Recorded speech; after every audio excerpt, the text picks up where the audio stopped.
In his online postings, Teeter claimed to be an American soldier from 2036, based in Tampa, Florida. He was assigned to a governmental time travel project and sent back to 1975 to retrieve an IBM 5100 computer, which he said was needed to debug various legacy computer programs in 2036.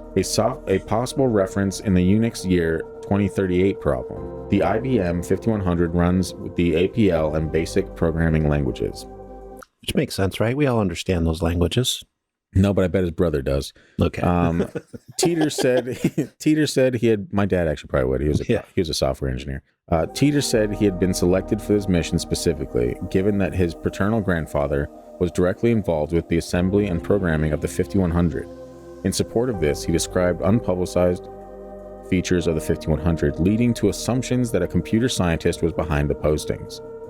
Teeter claimed to be on a stopover in the year 2000 for, quote, personal reasons, to collect pictures lost in the future Civil War, and to visit his family, of whom he spoke often. Teeter also said he had been, for a few months, trying to alert anyone that would listen about the threat of, Creutzfeldt. Yes. Nice. Creutzfeldt Jacob. You guys know the one.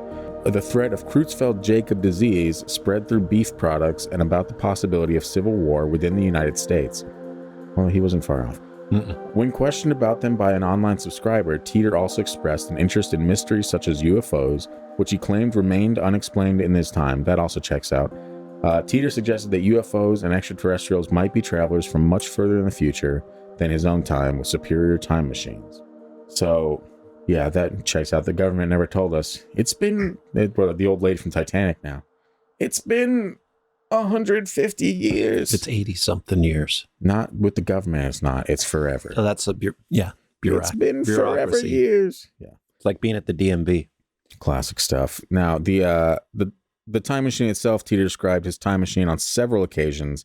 In an early post, he described it as a, quote, stationary mass temporal displacement unit powered by two top-spin dual positive singularities.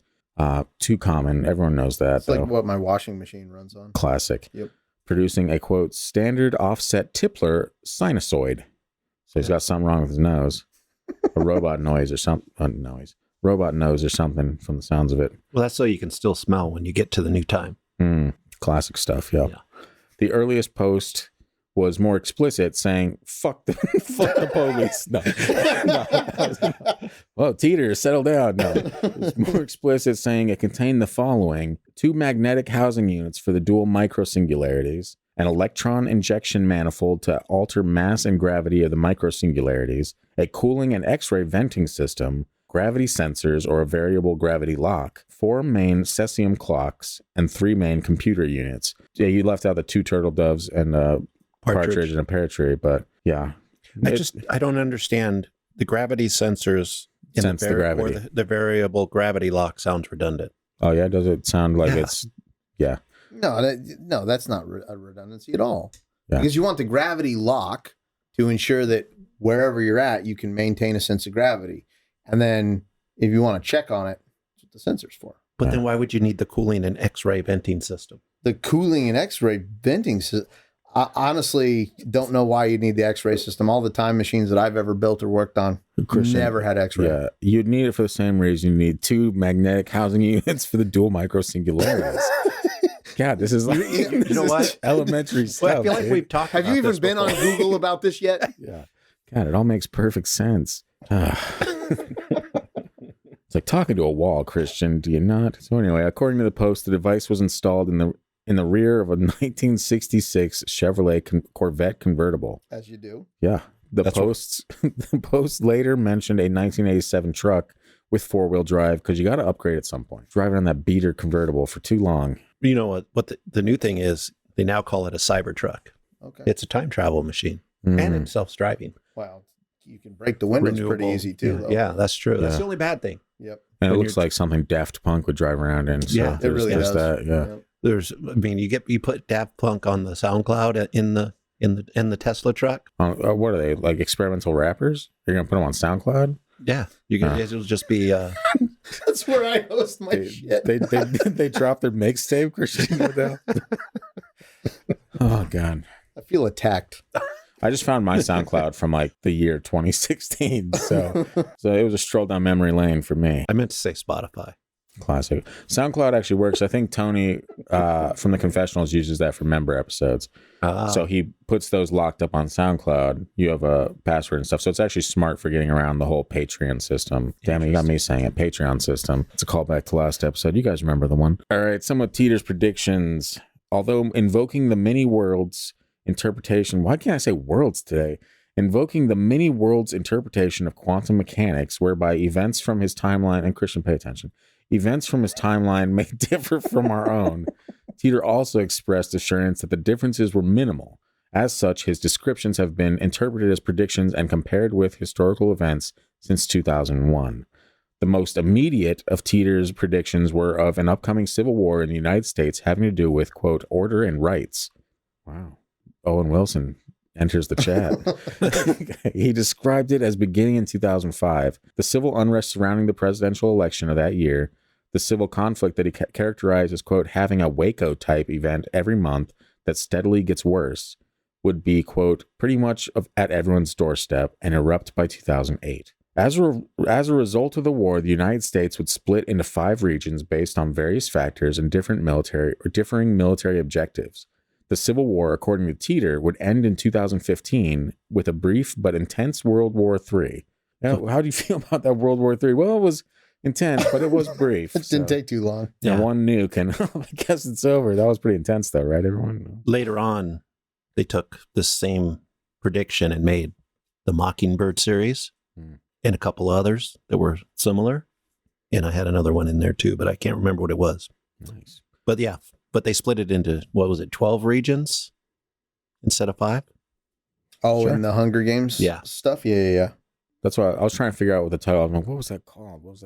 Hunger Games. Yeah, me too. I was like, fuck. What is Threw that? me for a loop. I was like, the Mockingbird? Yeah. That sounds very familiar, but Classic Christian, confusing people. That's Battle Royale was better. Same thing, right? Yeah, same thing, but with like, it was far more graphic and murdery than Hunger Games, which was very murdery in its own right. But yeah, true that. Teeter refers to the exchange as End Day. That feels like with stuff that's in the media. It's a little aggressive, Teeter. Come on. Yeah, that's End Day. Whoa. Easy, pal. Can't say that these days. Washington, D.C. and Jacksonville, Florida are specifically mentioned as being hit. After the year, one of those makes, actually, both make sense. After the war, Omaha, Nebraska would be the new U.S. capital. Teeter was vague as to the exact motivations and causes for World War III.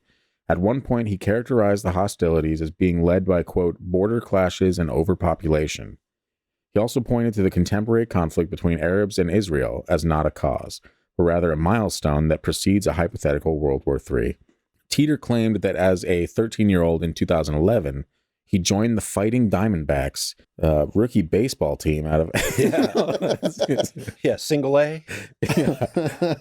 He joined the Fighting Diamondbacks, a shotgun infantry unit in Florida, for at least 4 years. In other posts, he described himself as hiding from the war.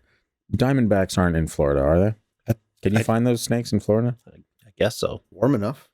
Yeah, I just always hear about them in like Arizona, it's California. Basically, just a rattlesnake. I know they have rattlesnakes in Florida. That's why I live in Alaska, man. Yeah, that's one of the nice things about moving to Alaska from California. No snakes, not as many spiders. Speak for yourself, man. I found a new spider in here every day. But not the scary spiders. Not we like talk the spider's a spider.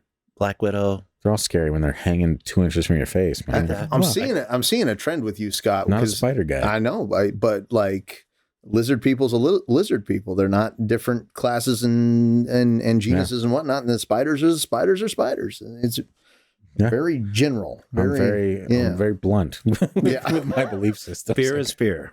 That's right. That is right. And that's a call forward to every other day of my life. Yeah. I find shotgun infantry a weird... Very specific. Yeah, I feel like that's a group that's probably going to accidentally kill themselves out pretty quick. Yeah, I mean... If they're moving together in a unit and only carrying shotgun... I got him. Yeah, shotgun infantry. Dangerous within 10 feet. It's for close quarter urban combat. Yeah. Exclusively. Where the spread exclusively kills your entire team accidentally. Yeah, which, would show that if a guy's making up this story in the year 2000, he's pretty smart because that's all the next bit of war was going to be. Yeah, he was playing Battlefield.